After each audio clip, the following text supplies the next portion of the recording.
ఇదాయపాలెం police station limits లో మన్మంత్ర family ఢాబాలో raid చేసాము. Special పార్టీతో పాటు రేడ్ చేసాము. మాకు ఇన్ఫర్మేషన్ వచ్చింది ఇక్కడ ఓపెన్ డ్రింకింగ్ జరుగుతున్నాయి. ఇక్కడ ఇది ఢాబా లైసెన్స్ ఉంది. డ్రింకింగ్ లైసెన్స్ లేదు, అనుమతి లేదు.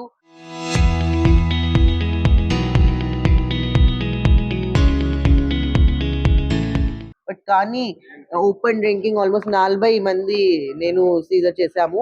సో ఒకసారి ఆ పక్కన వైన్ షాప్ ఉంది, జస్ట్ దగ్గర ఈ ఢాబా ఉంది, మన్మంత్ర ఫ్యామిలీ ఢాబా. ఆ వైన్ లోపల గేట్ నుంచి ఇక్కడికి ఢాబాకి డ్రింక్స్ ఇచ్చారు. సో ఆ తర్వాత both wine shop owner and dhaba owner both have colluded together and are making huge money out of this illegal business. They don't have any permission of illegal of supplying any drinking. No drinks are allowed here. So కాబట్టి నేను rate చేసాము. Almost breath analyser test పెడతాము. తర్వాత AP excise act కింద చట్టం ప్రకారం action తీసుకుంటాము, నమోదు చేస్తాము. That's all.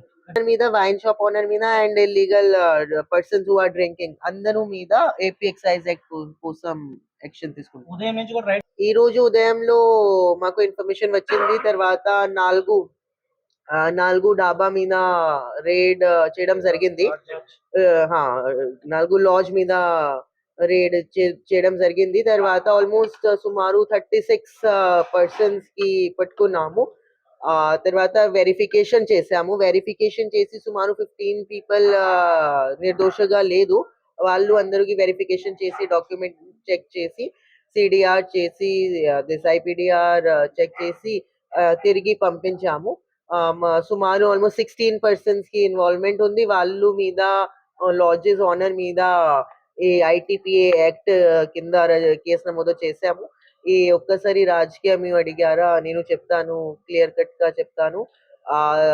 రాధాకృష్ణ నాయుడు అక్కడ కనిపించారా, బట్ కానీ నేను డాక్యుమెంట్స్ వెరిఫికేషన్ చేశాము. ఆయన ఈ చికిత్స కోసం, హోమియోపతి చికిత్స కోసం అక్కడికి వచ్చారా, ఆయన డాక్యుమెంట్స్ ఇచ్చారా, హోమియోపతి ట్రీట్మెంట్ ఇచ్చారా, తర్వాత మెడిసిన్ చూపించారా. సో వెరిఫికేషన్ చేసి నిర్దోషగా లేరు. సో కాబట్టి నేను తిరిగి పంపించాను. So he's not involved in any of the things, but we found him, so we verified, and tarvata since he is not involved we send him back.